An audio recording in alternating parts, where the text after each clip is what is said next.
everybody. I'm going to be talking about something that most people don't want to talk about, but a lot of people enjoy, and that's sex, or more so your sexual education. Now, just as a little bit of a background, the U.S. is still the leader in teenage pregnancy rates, and is currently having a very large uprising in teenage STD transmission. And I'm sure you all know, we all hear about sexual assault cases almost every single day on the news. There's a new victim or a new case arising. It's becoming a problem. A lot of this is based on the education people receive at a very young age, which leads me to my claim that mandatory sex education leads to a safer future. 3 reasons. The first, it lowers the rate of sexual assault. The second, it lowers the rate of STD transmission. And the third, it prevents underage sex and teenage pregnancy. By allowing kids to opt out of these programs, you will allow uneducated people to enter society, and that causes a lot of risk and a lot of complications. So the first, mandatory sex ed results in lowered sexual assault. When children are opted out of sex ed, they don't learn about consent, when to give it or when to receive it. The Sexuality Information Education Council states that 5% of children are opt out of sexual education programs. This would mean that in a school of 4,000 people, 200 are opt out of sex ed. It takes one person to commit an act of sexual violence, with 200 people being introduced in society not knowing about consent or anything else relating to sex. That causes a lot of problems, and that can result in a lot of cases of sexual assault. Even if it's not meant to be, they don't know that they're doing it, but they're still committing crimes. Elementary schools are where this all begins. They're considered the breeding ground for sexual assault. Colleges are considered the hunting ground. RAIN.org, which is a data collection site, reported that 11.7% of all people on college campuses, both undergraduate, graduate, female, and male, have experienced sexual assault of some kind. This leads me into my next point, that mandatory sex ed can lower the transmission of STDs. If uneducated people are in society, they're not realizing the outcome of sex, and that can result in this rapid distribution of certain STDs. Rachel Feltman of PopSci.com reported that in 2016, the U.S. budget for abstinence until marriage programs was increased to $85 million per year. These programs are not effective in teaching against STD prevention, as they only look at abstinence as a way of preventing them from moving around. They don't talk about the use of condoms or limiting sexual partners. These programs on average only last about 4 hours anyway.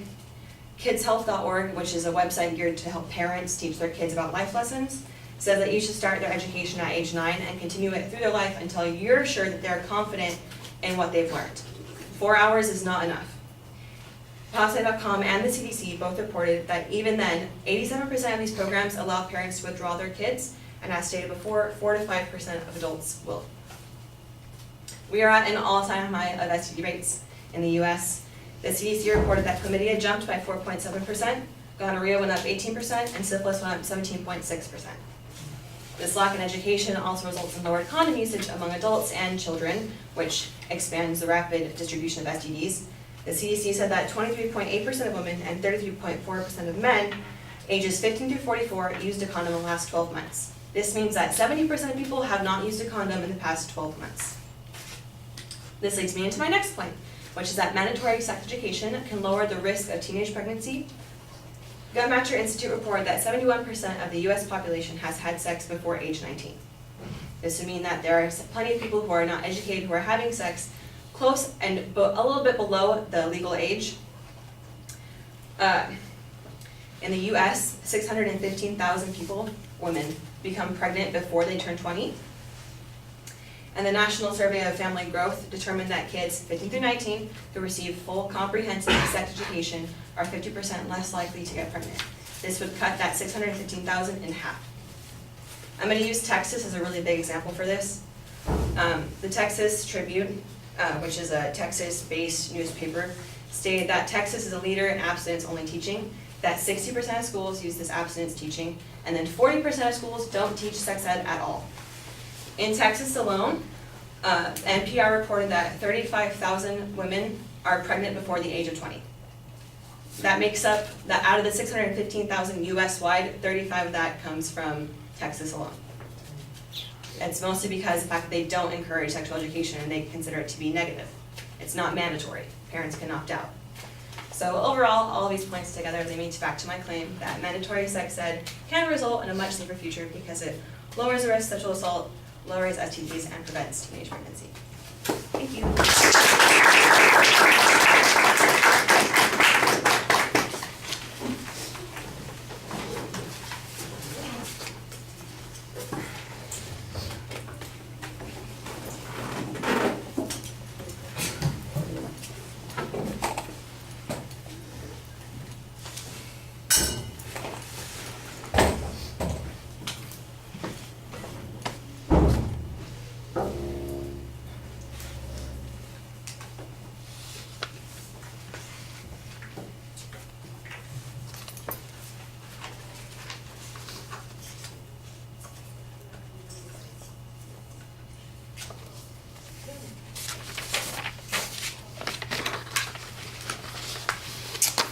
Professor, do you want this right now? Yeah, hang on a second. Let me finish this and I'll take care of that in a minute. You go ahead and sit down.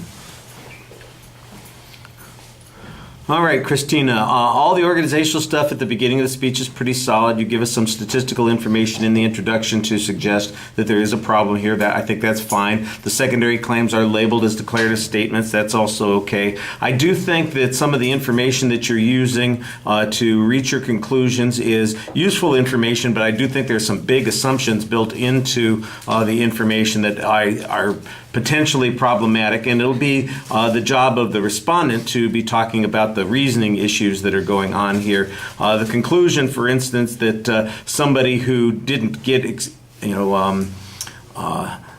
exposure to sex education doesn't learn about consent issues, that's a big inferential leap. That the number of sexual assaults is related to people not learning about consent issues, that's a big inferential leap. And there's a similar kind of tendency on some of the other points. The evidence is germane, so you are making points that are relevant, but I do think that you're often stretching to get to conclusions that are a little bit problematic. You need a little more evidence that's particular to, for instance, the kinds of programs that you're talking about. The best piece of evidence that I heard in your argument is on that last point about the 50% fewer pregnancies among people who've taken the kinds of courses that you're talking about. That, I think, is the one that is most applicable to your argument, most directly related to the position that you're taking here. And I think you need more information like that. And I think you probably could expand a little bit on how that information was arrived at and why it's so important. But I like I said, I thought that was the strongest piece of information that was most directly relevant to the inferences that you're making. All the other evidence is relevant, but I do think it is sometimes problematic with the conclusions that you're drawing. It does sound a little bit like you are rushing in the presentation, so you could probably pace yourself, and you do have some more time, so it's not like you ran out of time. You can slow down a little bit. It's a little more practice would probably help those sorts of things. All right, thank you.